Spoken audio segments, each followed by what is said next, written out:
वतन की जो हालत सुनाने लगेंगे तो पत्थर भी आंसू बहाने लगेंगे। अगर भीड़ में खो गई आदमियत तो उसे ढूंढने में जमाने लगेंगे। इंसानियत का, आदमियत का, भाईचारे का, एकता का, बंधुत्व का कत्ल हो रहा है हिंदुस्तान के अंदर। सुनो योगी जी, अपना दिमाग बिल्कुल जमीन पर रखो। ये लोकतंत्र है, जमहूरियत है, डेमोक्रेसी। बीजेपी को दिल्ली में केजरीवाल ने स्कूटर पार्टी बना दिया, स्कूटर पार्टी।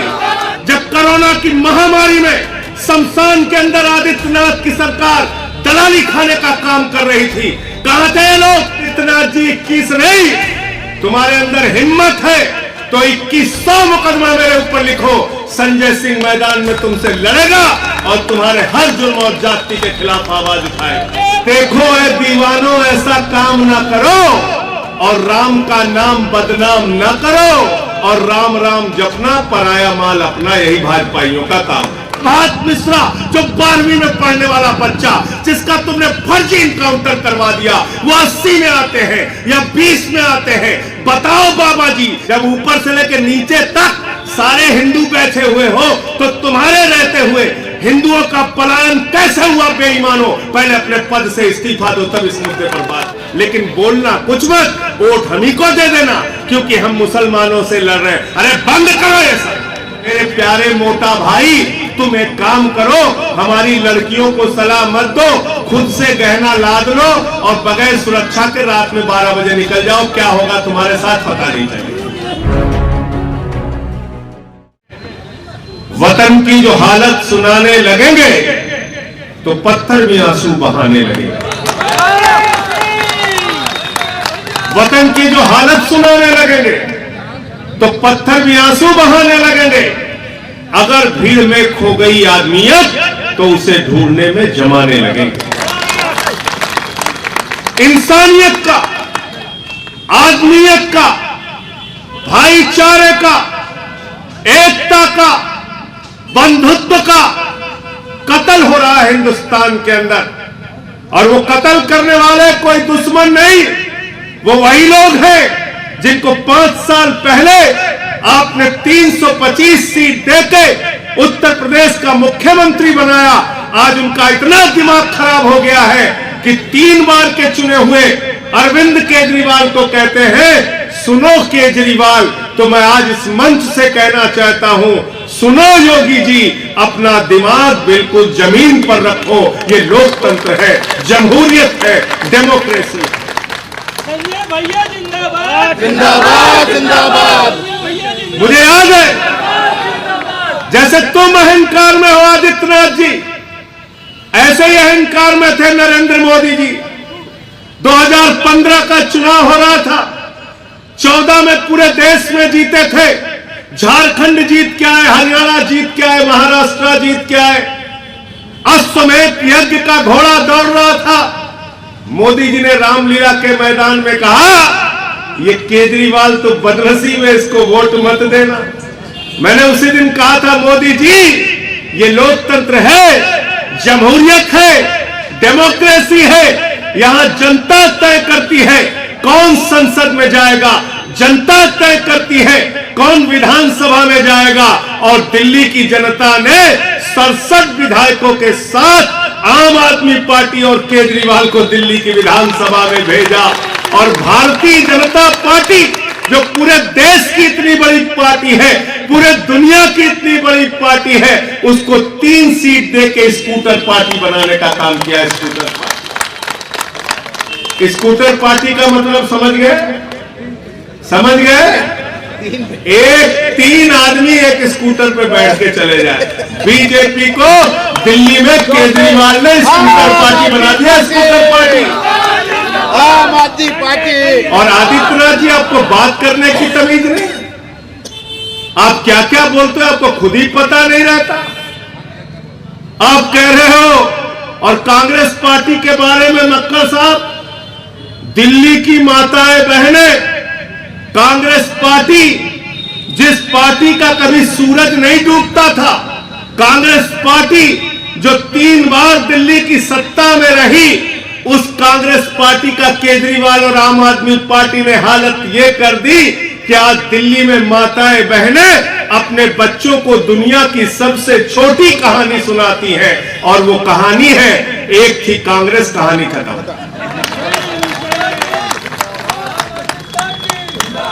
ये हालत की कांग्रेस की, और तुम कह रहे हो सुनो केजरीवाल। बाबा जी, आप कोई भगवान नहीं है इस देश के, और ना ही हिटलर हो और ना ही तुगलक हो। बड़े बड़े राजा महाराजा है इस देश में, जनता ने जब चाहा उखाड़ कर फेंक दिया। इस देश की मालिक इस देश की जनता है। जनता तय करती है कौन अर्श पर रहेगा, और जनता तय करती है कौन फर्श पर रहेगा। बाबा जी ने कहा गर्मी उतार देंगे, गर्मी उतार देंगे। मैंने बाबा जी से कहा हम लोग लखनऊ में हैं, अवध के क्षेत्र में हैं, सुल्तानपुर का मैं रहने वाला हूं। हम लोगों के यहां जब किसी को भूत सवार हो जाता है तो ओझा लोग झाड़ू मार मार के ठीक कर देते हैं। करते हैं कि नहीं करते? जोर से बोलो, करते हैं कि नहीं करते? तो इन बेईमानों के दिमाग पर जो सत्ता का भूत सवार हो गया है, झाड़ू मार मार के इनको ठीक कर देना। बिल्कुल कर देंगे इस बार। और कोई साइकिल वाले पंजा वाले नहीं लड़ पाएंगे इनसे। हाथी वाले, हाथी तो खाती ही ज्यादा है। बोली लगती है उनके यहां कितने में बिका, कहते हैं 2 करोड़ कहने हो तो 3 में लेके आ गया। यही है ना हाथी। तो ये कोई नहीं लड़ पाएगा इनसे। जब ये सारे नेता घरों में बैठे थे, अकेला आपका भाई इन बेईमानों से लड़ रहा था। 21 मुकदमे लिखे बाबा जी ने, 21 मुकदमे लिखे। कहां थे सारे नेता उस वक्त जब उत्तर प्रदेश में जल जीवन मिशन का घोटाला हो रहा था, जब कोरोना की महामारी में शमशान के अंदर आदित्यनाथ की सरकार दलाली खाने का काम कर रही थी? कहां थे लोग जब कस्तूरबा विद्यालय में हमारे बच्चियों के स्कूल का पैसा भारतीय जनता पार्टी की सरकार खा रही थी? कहां थे लोग जब प्राइमरी स्कूल में हमारे छोटे छोटे बच्चों को नमक रोटी दी जा रही थी? उन मुद्दों पर लड़ने का काम मैंने किया। 21 मुकदमे लिखे बाबा जी ने, 21 मुकदमे। राष्ट्रद्रोह का मुकदमा लगाया मेरे ऊपर। मैंने कहा आदित्यनाथ जी 21 नहीं, तुम्हारे अंदर हिम्मत है तो 2100 मुकदमा मेरे ऊपर लिखो। संजय सिंह मैदान में तुमसे लड़ेगा और तुम्हारे हर जुर्म और जाति के खिलाफ आवाज उठाएगा। ये बेईमान आपके बीच में आते हैं, कह रहे राम के नाम पे दे दे बाबा, राम के नाम पे, राम के नाम पे अपना पेट काट काट के आप लोगों ने राम मंदिर के लिए चंदा दिया, और उस प्रभु श्री राम के मंदिर के निर्माण पे जो चंदा आपने दिया, उसमें भारतीय जनता पार्टी के लोग भ्रष्टाचार कर रहे हैं। शाम को 7:10 पे 2 करोड़ में एक जमीन खरीदी गई और 18.5 करोड़ में भाजपाइयों ने उसको बेच दिया। 5 मिनट में 16.5 करोड़ का धंधा किया। कितना के धंधा? दिन भर की मजदूरी कितनी है मक्कल साहब? 300 रुपए। 300 रुपए दिन भर खून पसीना बहाते हो तो 300 रुपए पाते हो, और भाजपाई प्रभु श्री राम के नाम पे दलाली करके 1 मिनट में 3 करोड़ 30 लाख कमाता है, और 5 मिनट में 16.5 करोड़ रुपए कमाता है। 16.5 करोड़। तो चंदा चोरों से सावधान हो जाओ। मैंने इनके लिए 2 लाइनें लिखी है कि सीता मैया दुखी हैं भाजपा के काम से, और सारा पैसा खा गए मेरे पति के नाम से। और देखो ऐ दीवानों, ऐसा काम ना करो और राम का नाम बदनाम ना करो, और राम राम जपना, पराया माल अपना, यही भाजपाइयों का काम है। कानपुर वालों ने एक बैनर लगा दिया, बख्शी साहब। क्या लिखा था मालूम है मक्कल साहब? उस पर बड़े बड़े बैनर पर कानपुर के लोगों ने लिखा, चंदा चोरों से सावधान। भाजपाई पहुंच के बैनर फाड़ने लगे, लोगों ने कहा भैया तुम्हारा नाम तो लिखा नहीं। अरे बोले हमें मालूम है चंदा चोर किसे कह रहे हैं। तो जहां भाजपा दिखे क्या बोलना है, चंदा चोरों से सावधान, चंदा चोरों से सावधान, चंदा चोरों से सावधान। राम के नाम पे चंदा चोरी नहीं चलेगी, नहीं चलेगी। राम के नाम पे चंदा चोरी नहीं चलेगी, नहीं चलेगी। अरे राम के नाम पे चंदा चोरी नहीं चलेगी, नहीं चलेगी। अरे राम के नाम पे चंदा चोरी नहीं चलेगी, नहीं चलेगी। इनका असली चेहरा पहचान लो। करना कुछ है नहीं। अभी चुनाव आया है तो कह रहे हैं उत्तर प्रदेश का चुनाव 80 और 20 पर होगा, 80 और 20 पर होगा। मैंने कहा बाबा जी, हजारों लोग कोरोना की महामारी में जो नदी के घाट पे जिनकी लाशें सड़ रही थी, चील कौवे कुत्ते नोच रहे थे, वो 80 में आते हैं या 20 में आते हैं। हमारी सुहागिन शिक्षा मित्र महिलाएं अपना सिर मुड़वा के तुम्हारी सरकार के खिलाफ प्रदर्शन कर रही थी, वो 80 में आती हैं या 20 में आती हैं। हमारे बेरोजगार नौजवान लखनऊ की सड़कों पे दौड़ा दौड़ा के पीटे जा रहे थे, वो 80 में आते हैं या 20 में आते हैं। हमारे किसान भाई 1 साल तक सड़कों पर बैठे रहे, 750 किसान शहीद हो गया, वो 80 में आते हैं या 20 में आते हैं। वाल्मीकि समाज की हाथरस की वो गरीब बेटी जिसको रात में 2 बजे जला दिया गया, वो 80 में आती है या 20 में आती है। खुशी दुबे जो 1.5 साल से जेल में सड़ रही है, प्रभात मिश्रा जो 12वीं में पढ़ने वाला बच्चा जिसका तुमने फर्जी इनकाउंटर करवा दिया, वो 80 में आते हैं या 20 में आते हैं। बताओ बाबा जी, ये 80-20 का चुनाव नहीं, गरीब बच्चों की फीस का चुनाव। जिंदाबाद जिंदाबाद जिंदाबाद, संजय भैया जिंदाबाद जिंदाबाद जिंदाबाद। चुनाव 80-20 पर नहीं होगा, गरीब बच्चों की फीस पर होगा। और लखनऊ पश्चिम के लोगों, हाथ जोड़कर आपसे अपील करने आया हूं, आपके ऊपर एक ही दाग लगता है, चुनाव जाति पर होता है, चुनाव धर्म पे होता है। मैं भी सुल्तानपुर का रहने वाला हूं, बचपन से यही सुनता आया, चुनाव जाति पे होता है, चुनाव धर्म पे होता है, चुनाव जाति पे होता है, चुनाव धर्म पर होता है। नहीं, इस बार आइए हिंदू मुसलमान, अगड़ा पिछड़ा दलित सवर्ण हम सब लोग मिलकर कहते हैं चुनाव बच्चों के स्कूल पर होगा, अस्पताल पर होगा, बेरोजगारी के सवाल पर होगा, सड़कों पर होगा, उद्योग पर होगा, नारी की सुरक्षा के सवाल पर होगा। संजय भैया संघर्ष करो, हम तुम्हारे साथ हैं, संघर्ष करो, हम तुम्हारे साथ हैं। आज चुनाव में माहौल खराब कर रहे हैं। एक मोटा भाई है हमारा अमित शाह, जिसको प्यार से कहते हैं मोटा भाई। मोटा भाई गया प्रचार करने, शामली में किस जगह गया था ब्रिजेंद्र मलिक जी? कैराना गया। कैराना गया तो मोटा भाई जो देश का गृह मंत्री है, वो कहता है अब पलायन नहीं होने देंगे। मैंने कहा क्यों भाई, उत्तर प्रदेश का मुख्यमंत्री ओबामा है क्या? ओबामा है क्या? ट्रंप है क्या उत्तर प्रदेश का मुख्यमंत्री? कौन है? लालू यादव है क्या उत्तर प्रदेश के मुख्यमंत्री? राजीव बख्शी है क्या उत्तर प्रदेश के मुख्यमंत्री? देश का प्रधानमंत्री नरेंद्र मोदी हिंदू, देश के रक्षा मंत्री राजनाथ सिंह हिंदू, देश के गृह मंत्री अमित शाह हिंदू, उत्तर प्रदेश का मुख्यमंत्री आदित्यनाथ हिंदू।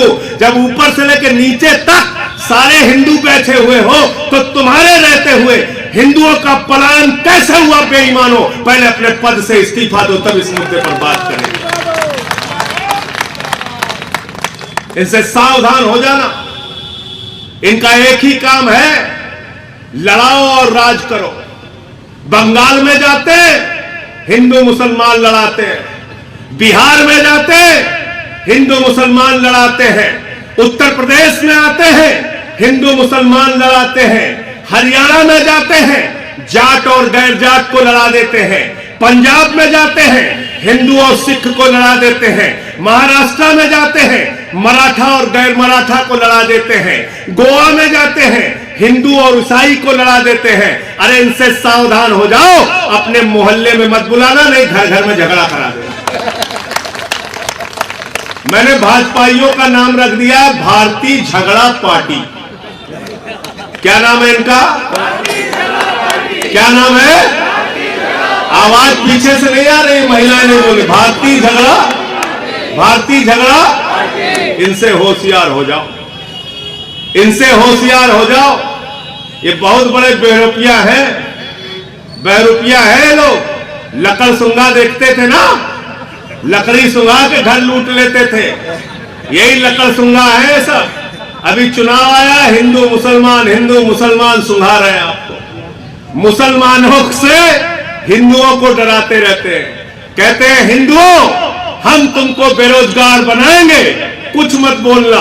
मुसलमानों से लड़ रहे हैं। हम तुमको महंगाई में डराएंगे हिंदुओं, तुमको महंगाई से मार मार के तुम्हारी कमर तोड़ देंगे हिंदुओं, लेकिन आवाज मत निकालना।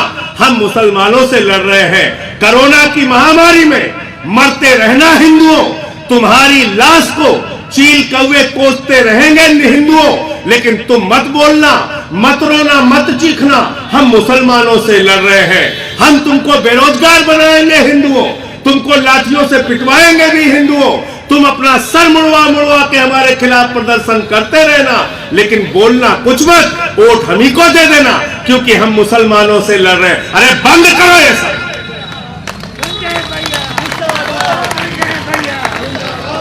बंद करो डराना। तुम्हारा धंधा डरा के चलता है। अभी बाबा जी ने एक नई जानकारी दी, राजीव बख्शी जी। अभी चुनाव में एक दिन कह रहे थे पाकिस्तान हमारा दुश्मन देश है। अरे मैंने कहा एक अच्छा दो के बच्चे को भी पता है यार। 75 साल से पता है पाकिस्तान हमारा दुश्मन देश है। असद तुम्हें पता है कि नहीं पता है? पता है ना? देखिए असद को भी पता है पाकिस्तान हमारा दुश्मन देश है। 75 साल से हर हिंदुस्तानी को पता है पाकिस्तान हमारा दुश्मन देश है बाबा जी। लेकिन उसी दुश्मन देश के प्रधानमंत्री को नरेंद्र मोदी जी अपने शपथ ग्रहण समारोह में बुलाते हैं। मोदी जी से कहो पूरे हिंदुस्तान से माफी मांगे नवाज शरीफ को क्यों बुलाया अपने शपथ ग्रहण। उसी दुश्मन देश के प्रधानमंत्री नवाज शरीफ के बर्थडे का केक काटने बगैर बुलाए कौन गया था? जोर से बोलिए, सुनाई नहीं पड़ा? तो केक काटोगे तुम बेटा हैं? और चुनाव आएगा तो हमें बता रहे हो कक्षा 2 के बच्चों की तरफ पाकिस्तान हमारा। अरे पाकिस्तान हमारा दुश्मन देश है और हम में से किसी को पाकिस्तान से डर नहीं लगता। हमारी आबादी 130 करोड़ है, उनकी आबादी 20 करोड़ है। क्यों दिन रात डराते रहते हो? भाजपाई जब पाकिस्तान का नाम ले कह देना भैया तुम्हें डर लगता है, अपने घर में प्रचार करो ना करो, अपने घर में ताला बंद करके बैठो, बाकी किसी को डर नहीं लगता है। गलत तो नहीं कह रहा हूं? गलत तो नहीं कह रहा हूं? तो इस बार जाना तो वोट देना ईमानदारी के नाम पे, सच्चाई के नाम पे। और जरा सोचना इससे ज्यादा हम क्या कर सकते थे। 2 साल से आपके लिए मुकदमे लिखवा रहा हूं घूम घूम के। लाठियां खा रहे हमारे कार्यकर्ता, जेल तक गए। राजीव बख्शियों को प्रदर्शन में घसीटा गया। ये अमेरिका में पढ़ाते थे, दून स्कूल से पढ़ाई की है इन्होंने।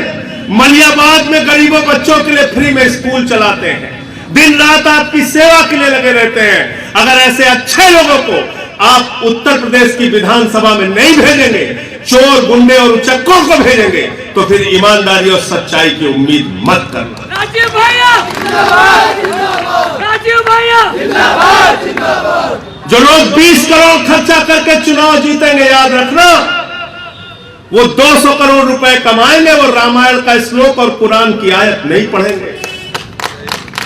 वो हमारे बच्चों के स्कूल का पैसा खाएंगे, वो हमारे अस्पतालों का पैसा खाएंगे, वो हमारी सड़कों का पैसा खाएंगे। तुमको 2 वक्त की रोटी नसीब नहीं होती। भाजपाई गिट्टी खाते हैं, मिट्टी खाते हैं, स्कूल खाते हैं, सड़क खाते हैं, पूरा का पूरा अस्पताल खा जाते हैं। इसलिए आपसे कहना चाहता हूं, आपसे हाथ जोड़कर अपील करना चाहता हूं, जाइए और दिल्ली में केजरीवाल जी के मॉडल को देखिए।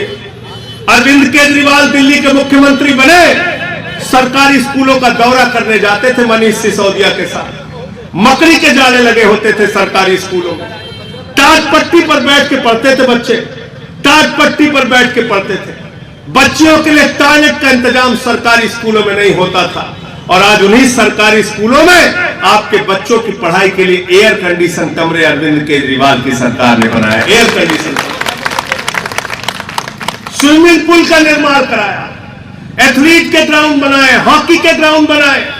दिल्ली सरकार के टीचर्स विदेशों में ट्रेनिंग करने जाते हैं, और पिछले 5 साल से आपको जानकर गर्व होगा, इंटर का रिजल्ट सरकारी स्कूलों में प्राइवेट स्कूलों से बेहतर आ रहा है। बच्चों का दाखिला मेडिकल में हो जाता था, इंजीनियरिंग में हो जाता था, तो पैसा जमा करने के लिए बीवी का गहना बेचना पड़ता था। केजरीवाल जी ने इस दर्द को समझा और उन्होंने कहा 10 लाख रुपए का एजुकेशन लोन बगैर ब्याज के आपके बच्चों की पढ़ाई के लिए दिया जाएगा। मोहल्ला क्लिनिक हमने बनाया, जहां 200 तरह की जांच फ्री होती है, अल्ट्रासाउंड फ्री होता है, दवाएं मुफ्त में मिलती हैं। और केजरीवाल जी ने कहा ऑपरेशन की तारीख 1 महीने से ज्यादा मिल जाए तो प्राइवेट अस्पताल में जाके ऑपरेशन करा लेना, पूरा का पूरा खर्चा दिल्ली की सरकार करेगी।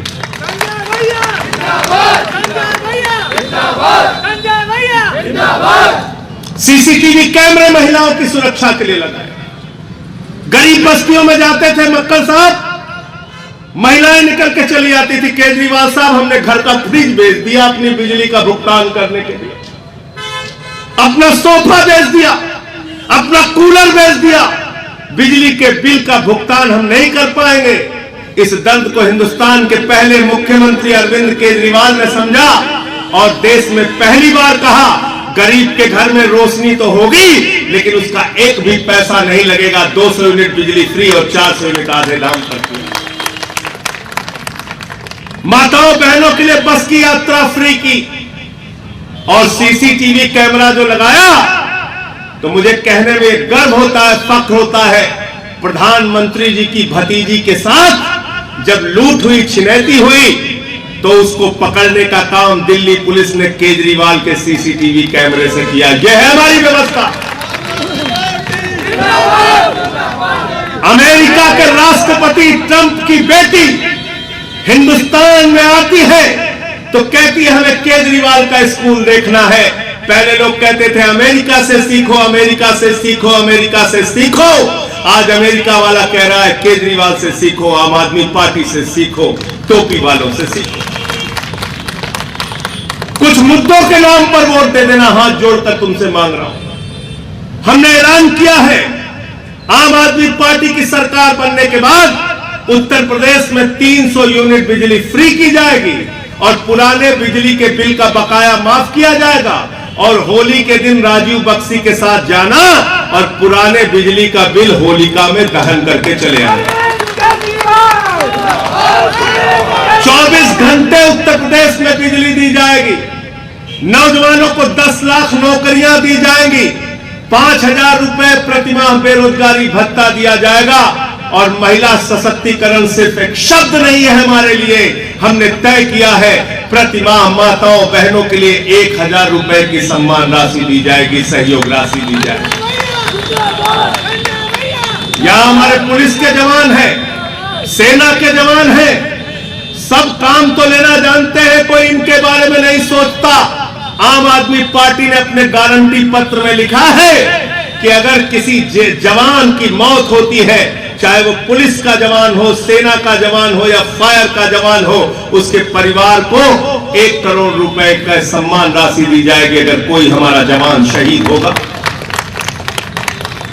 ये सपने लेके हम आपके बीच में आए हैं, ये मुद्दे हम आपके बीच में लेके आए हैं, और भारतीय जनता पार्टी एक मनहूस पार्टी है, याद रखना, मनहूस पार्टी। और ये मनहूस पार्टी इसलिए मैं कह रहा हूं भाजपाइयों को कि केजरीवाल कहते हैं स्कूल होना चाहिए कि नहीं होना चाहिए, जोर से बोलिए। होना चाहिए। अस्पताल होना चाहिए कि नहीं होना चाहिए? होना चाहिए। सड़कें होनी चाहिए कि नहीं होनी चाहिए? रोजगार होना चाहिए कि नहीं होना चाहिए? बेरोजगारी भत्ता होना चाहिए कि नहीं होना चाहिए? और मोदी जी क्या कहते हैं, आदित्यनाथ जी क्या कहते हैं, योगी जी क्या कहते हैं? कहते हैं शमशान होना चाहिए कि नहीं होना चाहिए। और इन बेईमानों ने 2017 में याद करो क्या कहा था, ये अपशगुनी लोग हैं, अपशगुनी मनहूस लोग हैं, इनसे सावधान हो जाना। पूरे 17 के चुनाव में गांव गांव में घूम करके कहा था शमशान बनाना है, शमशान बनाना है, शमशान बनाना है। और इन बेईमानों ने कोरोना की महामारी में गांव गांव में शमशान बना दिया। लड़वा भड़वा की सरकार नहीं चलेगी। शमशान बनाना। आप मुझे बताओ, किसी को शमशान चाहिए क्या?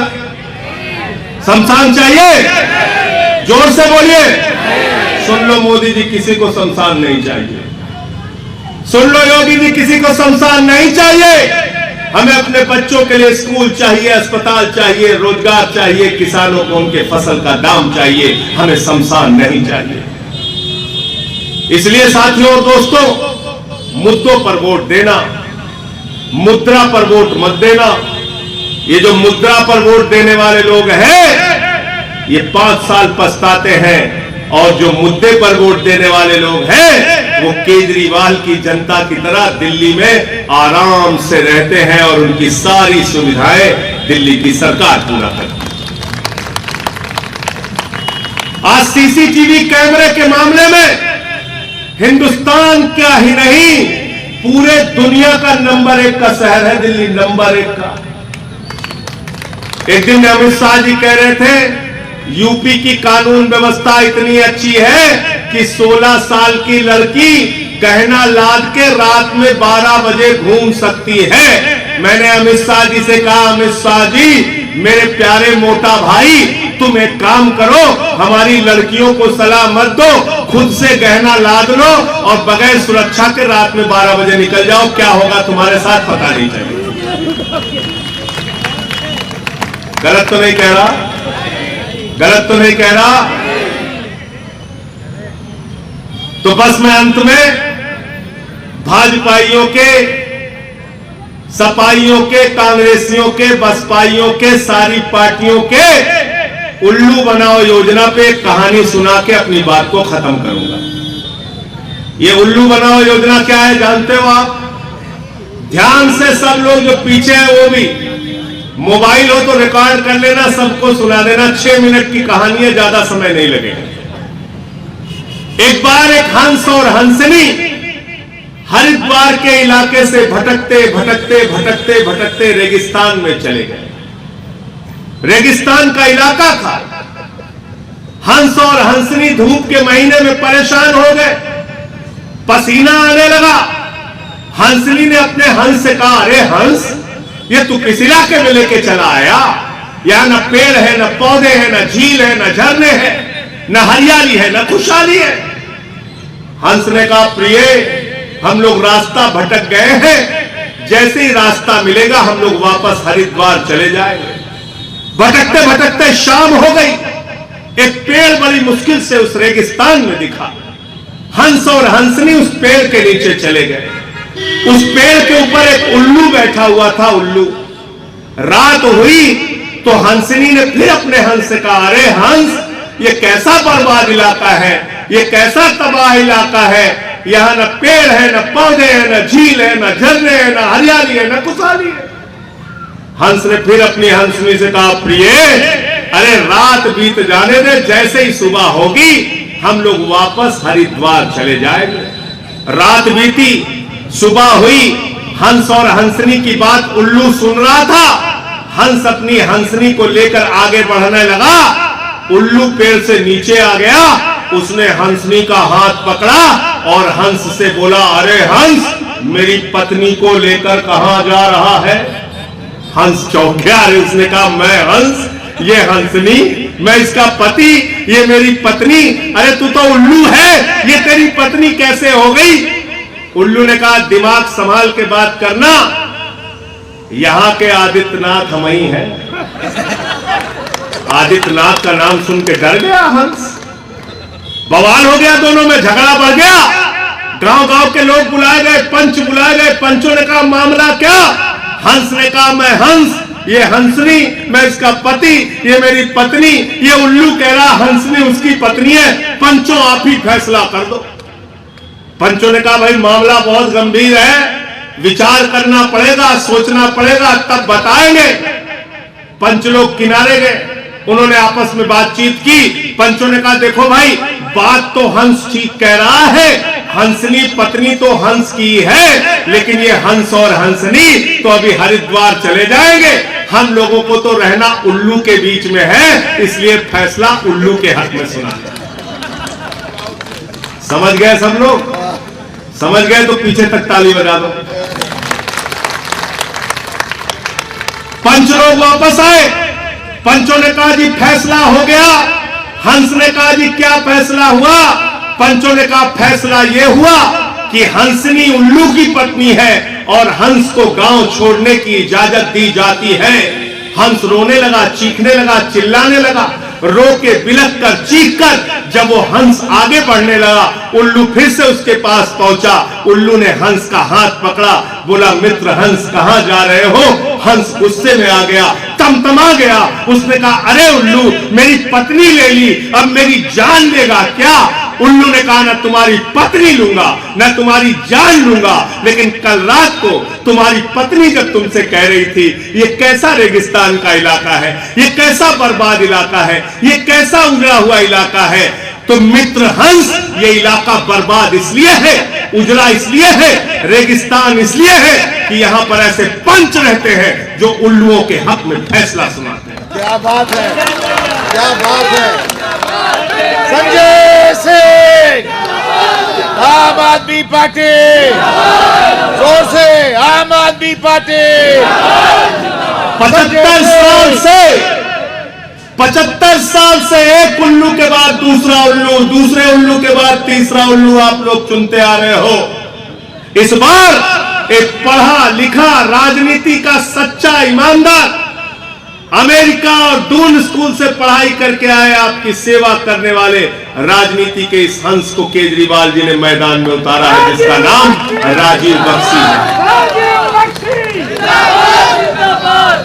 राजीव बख्शी को अपना वोट देना और आपके एक एक वोट की कीमत चुकाने का यह काम करेंगे, आपकी सेवा करके, आपके बीच में रहेंगे।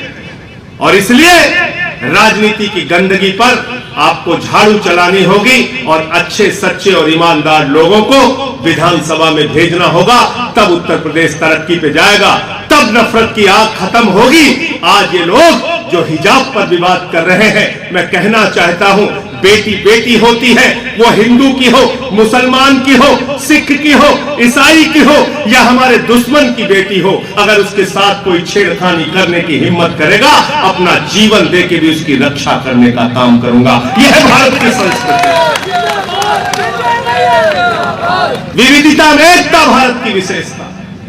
यह वो मुल्क है जहां बिस्मिल्लाह खान की सहनाई संकट मोचन के मंदिर में गूंजती है। यह वो मुल्क है जहां मलिक मोहम्मद जायसी पद्मावत लिखते हैं। यह वो मुल्क है जहां रसखान को पढ़कर हम भगवान कृष्ण के बारे में जानते हैं। यह वो मुल्क है जहां मोहम्मद रफी गाना गाते हैं, सुख के सब साथी दुख में न कोई, मेरे राम तेरा नाम एक साचा दूजा न कोई। ये मोहब्बत का हिंदुस्तान,